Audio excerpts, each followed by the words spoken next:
Okay, now moving on to other issues now, talking about the president's war against corruption. We've looked at the aspect of him declaring his assets, but how would you rate the battle against corruption in the first, was it 105 days plus now, since he took office?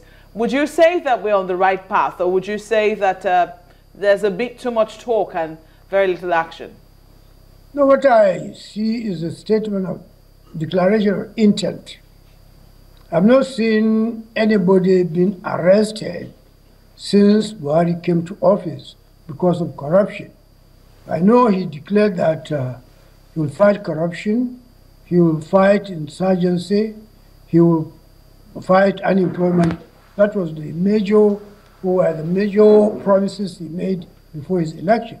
But to date, no single individual was arrested on the order of President Buhari since he came to office on account of corruption. All those people who are taken to court during the tenure of President Buhari were people who were arrested when Jonathan was the president of the country. So I will not be able to place any judgment yet on the extent of his fight to corruption.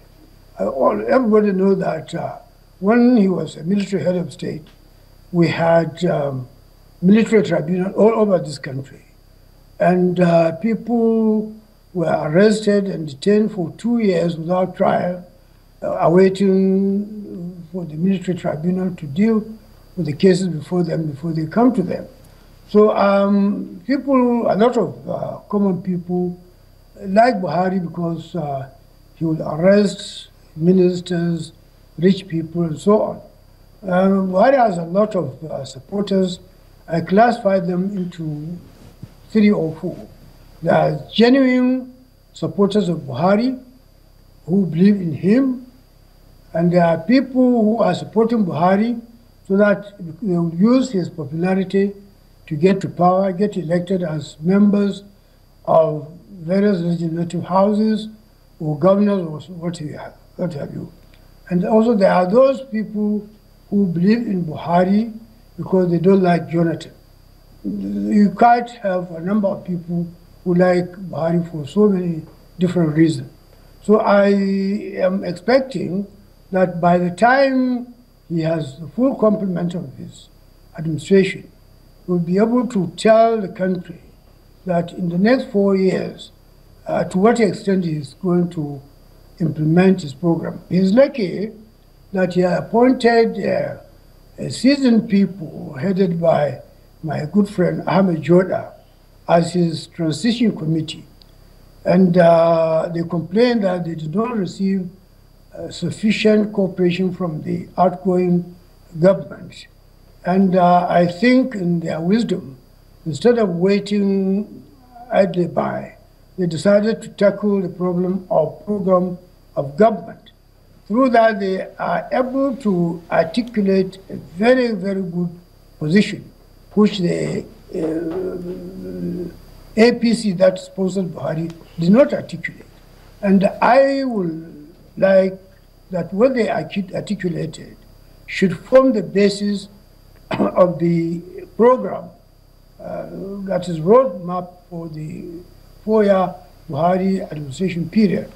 And if you can, I even recommended that part of them should be made to be semi-permanently deployed as official advisors to the president to not only guide him, but also to guide his coming ministers on the various aspects of the government so that they can educate them on what they are thinking about and how to improve their performance.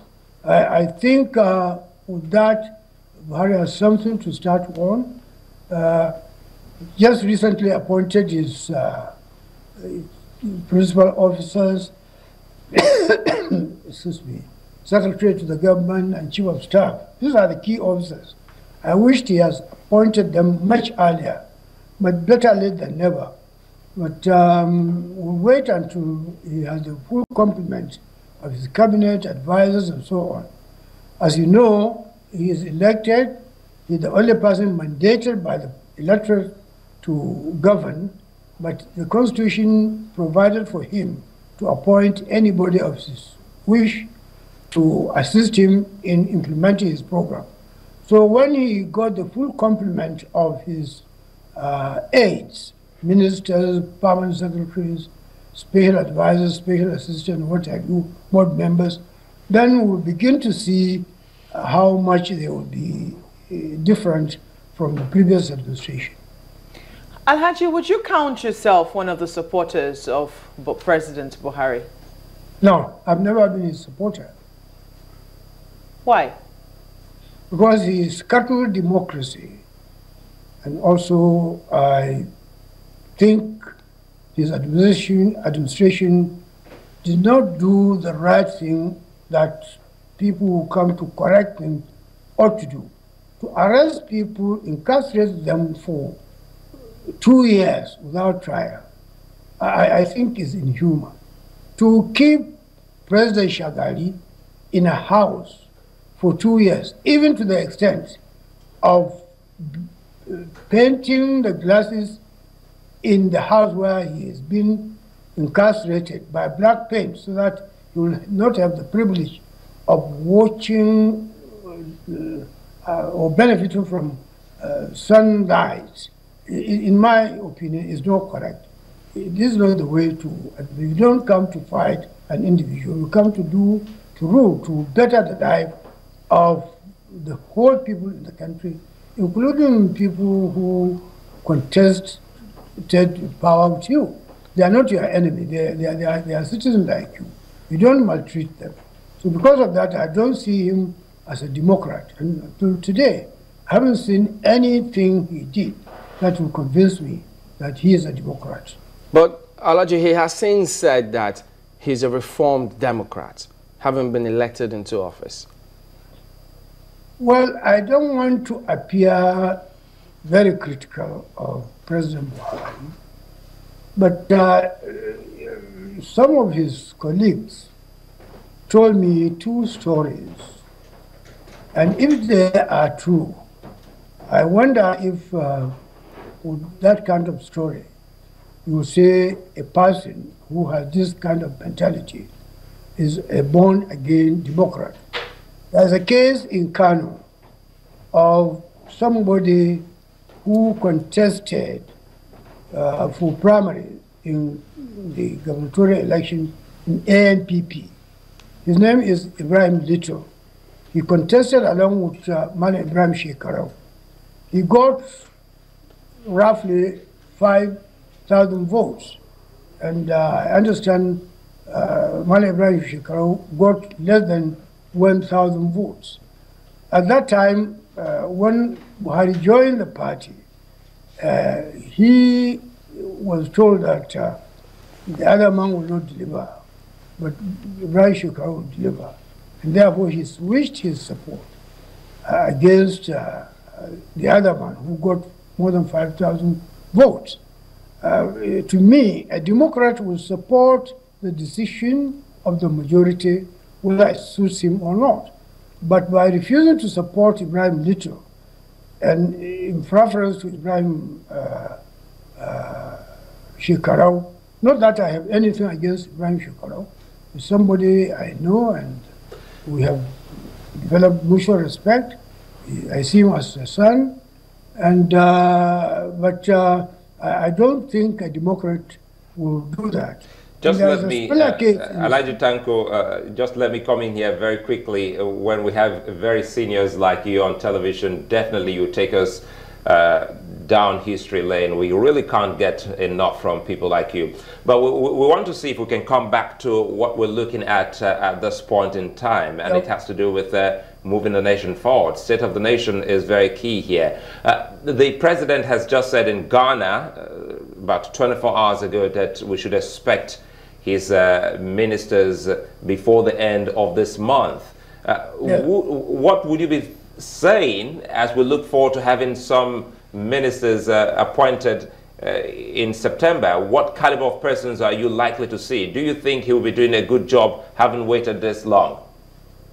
Well, I think because the National Assembly itself has not settled down, I'll not blame him for not picking his ministers up to this time. So I will wait for him to see the type of ministers he's going to appoint. But I'll make a point that when he did not appoint the secretary to the government and the chief of staff, I complained. I said, if he is not going to appoint his ministers, I can understand that because he didn't know them.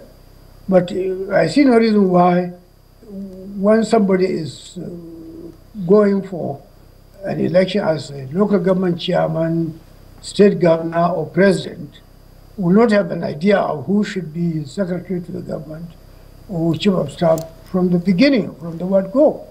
And I was told, I read in the papers, because it was not me alone who complained. Some of his aides said he was taking his time to look for a more suitable people. But when he came to appoint his chief of staff and his secretary to the government, it turned out to be people he knew already long before he even became the president. So I wonder why it would take him 3 months to discover the quality of somebody that has been with him for 10, 15 years.